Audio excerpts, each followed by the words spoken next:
آپ بھی اپنا کام کریں، وہ کہہ کر آگے بڑھ گیا، جبکہ چوکیدار بھی کندھے اچکا کر واپس اپنی کرسی پہ بیٹھ گیا تھا۔ تھوڑی دیر بعد جب وہ واپس آیا اسی طرف آیا تو چوکیدار کرسی پہ بیٹھا آنکھیں بند کیے ہوئے تھا۔ اس کی گردن پیچھے کی طرف لٹکی ہوئی تھی، مطلب وہ سو رہا تھا۔ وہ دبے پاؤں دروازہ کھول کر اندر داخل ہوا تھا۔ وہ اتنے سال پہلے یہاں آیا تھا، لیکن اب بھی اسے یاد نہیں تھا کہ کیریاں کس طرف تھی، لیکن جو بھی تھا ڈھونڈنا تو تھا۔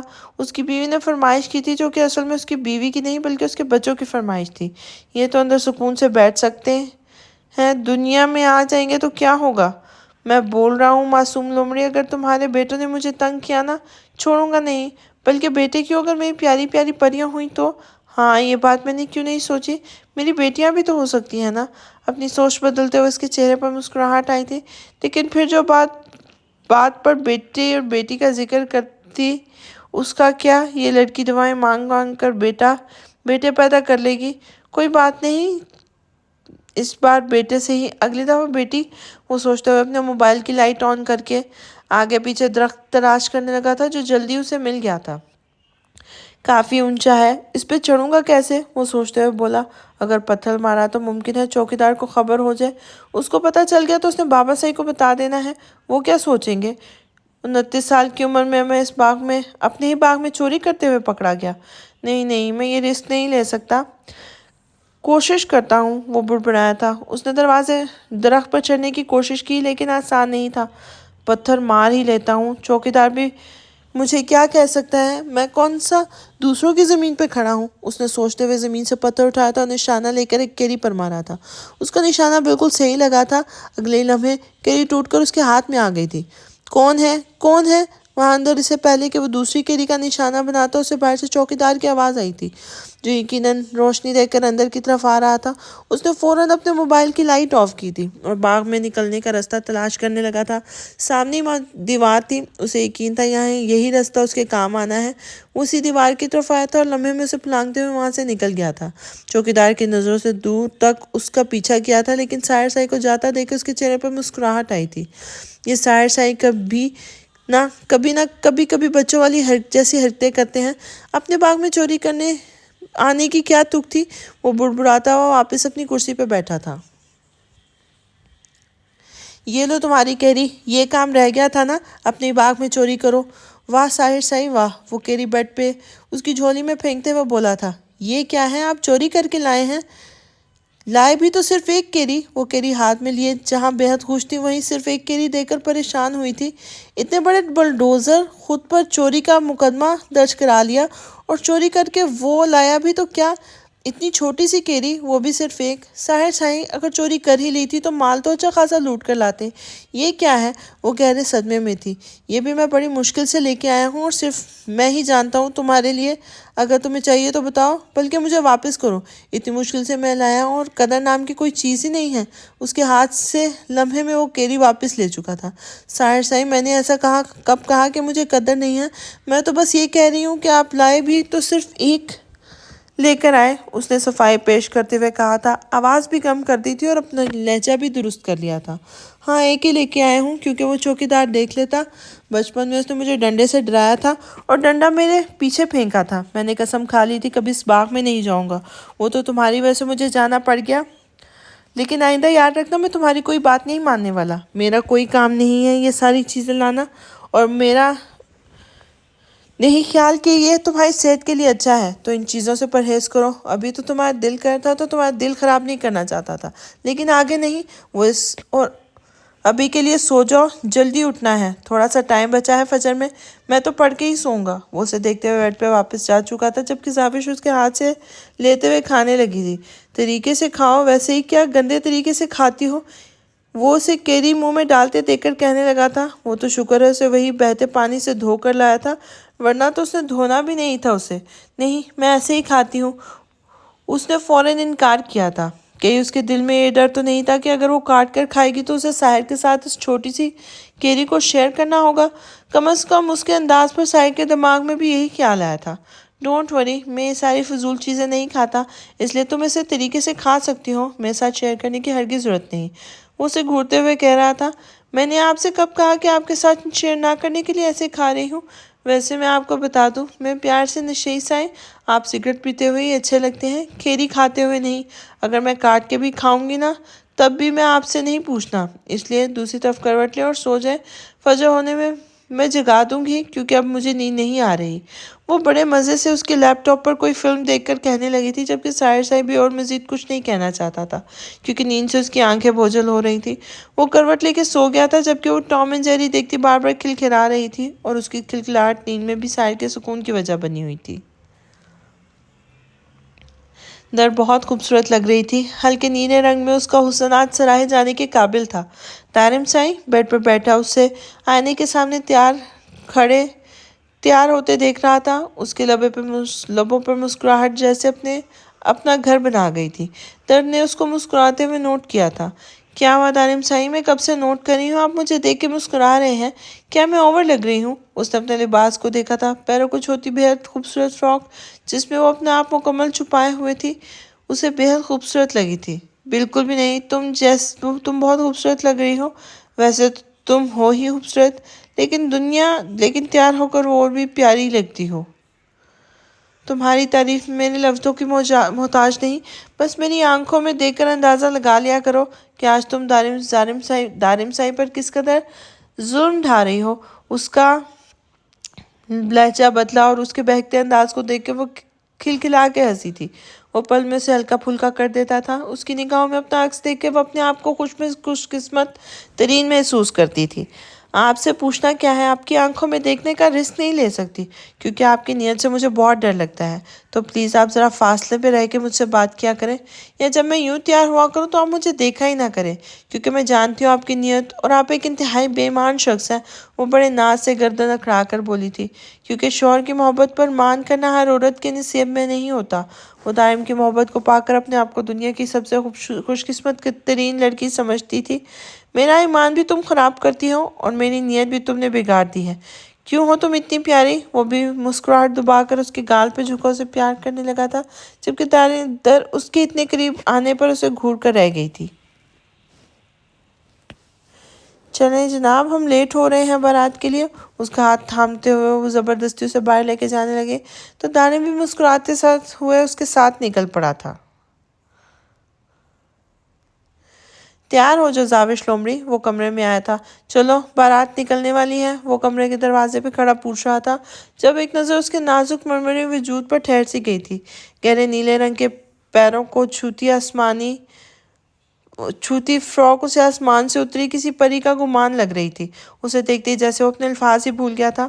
ہاں تیار تو ہوں، لیکن مجھے لگتا ہے مجھے بال باندھ لینے چاہیے، گرمی بہت ہے، زاوش بول رہی تھی، جبکہ ساحر صاحب وہیں دروازے پہ کھڑا اسے دیکھے جا رہا تھا۔ اس کا حسن جیسے اس کی آنکھوں میں بس گیا تھا۔ وہ اس کی طرف سے جواب نہ پا کر پھر سے اپنے آپ کو آئینے میں دیکھنے لگی تھی۔ جب آئینے میں اسے اپنے پیچھے آتا اس کا عکس نظر آیا تو اس نے مسکرا کر اسے دیکھا تھا۔ یقیناً اس کی نیت کا اندازہ نہیں کر پا رہی تھی، اگر کر لیتی تو اس وقت اسے مسکرا کے دیکھنے کی غلطی ہرگز نہ کرتی۔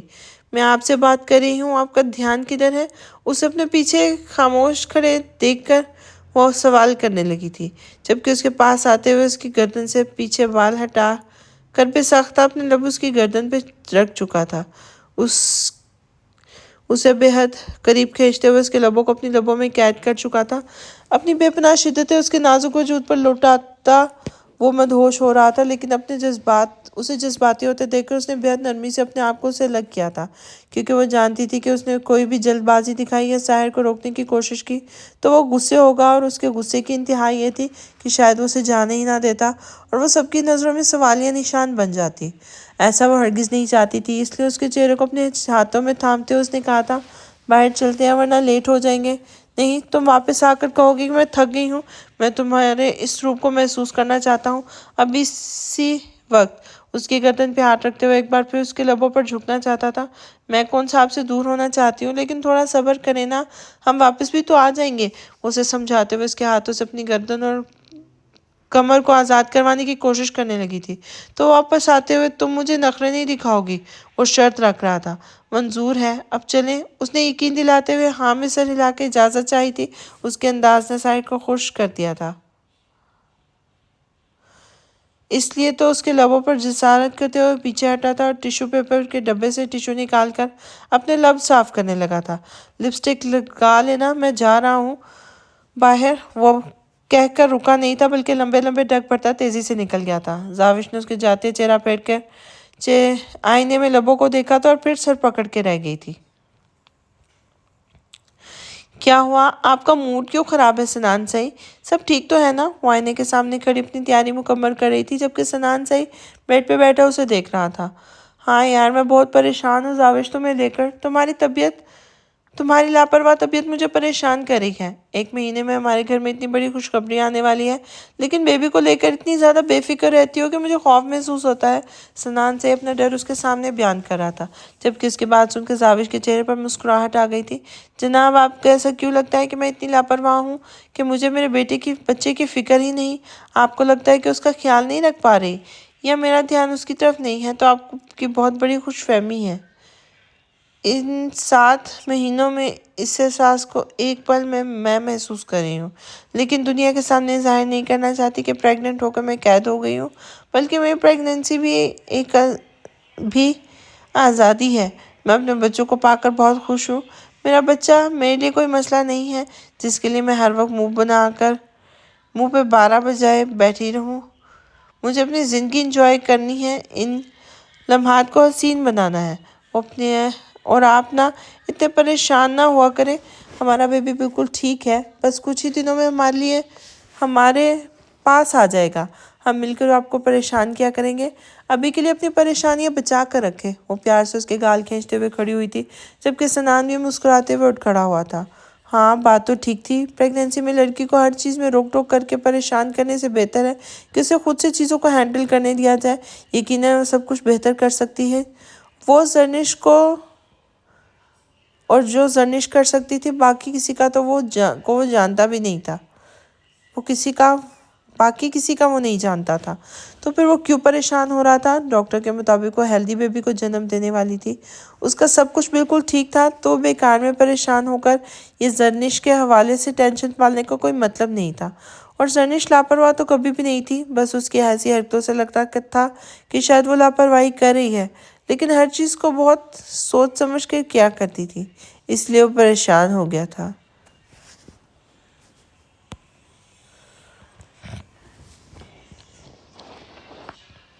بارات کا ویلکم بہت دھوم دھام سے کیا گیا تھا۔ شہنائی ڈھول باجے بجاتے جیسے سارا گاؤں بارات میں شامل ہونے آ گیا تھا۔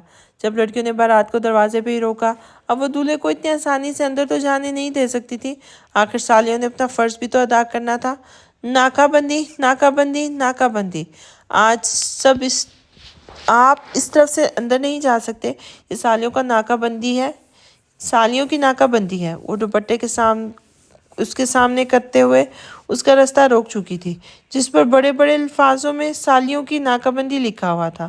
یار، اب یہ کیا؟ اس کو کیوں بیچ میں باندھ دیا؟ نکالو اسے، ہمیں جانا ہے۔ عارش سائی اندر جانے کے لیے کافی بے چین نظر آ رہا تھا۔ ارے ایسے کیسے جانے دیں؟ کچھ رسمیں ہوتی ہیں، کچھ رواج ہوتے ہیں جنہیں فالو کرنا پڑتا ہے، جیسے دودھ پلائی کی رسم، سرما ڈالنے کی رسم، اور رسم ادا کیے بنا آپ یہاں سے آگے نہیں جا سکتے۔ دودھ لے کے آؤ لڑکیوں۔ زاوش سب سے آگے کھڑی تھی، سب اس کی آرڈر فالو کر رہے تھے۔ اچھا ٹھیک ہے، جلدی کرو یہ رسم۔ وہ چہرہ آگے کرتے ہوئے سرما ڈالنے کے لیے بالکل تیار تھا۔ زاوش نے فوراً سٹک بھر کر سرما آنکھ میں ڈال دیا تھا۔ یار، یہ تو کافی چبھ رہا ہے، خیر دوسری آنکھ میں ڈالو، اس نے چہرہ دیکھتے ہوئے کہا۔ تو سب لڑکیاں ہنسنے لگی تھی۔ ارے تم لوگ ہنس کیوں رہی ہو؟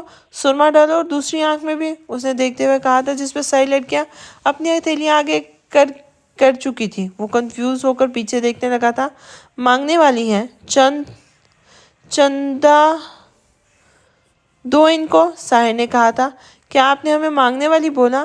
ہم مانگنے والے نہیں ہیں، اپنا حق لینے آئے ہیں۔ ہم تو سالیاں ہیں، سالیاں۔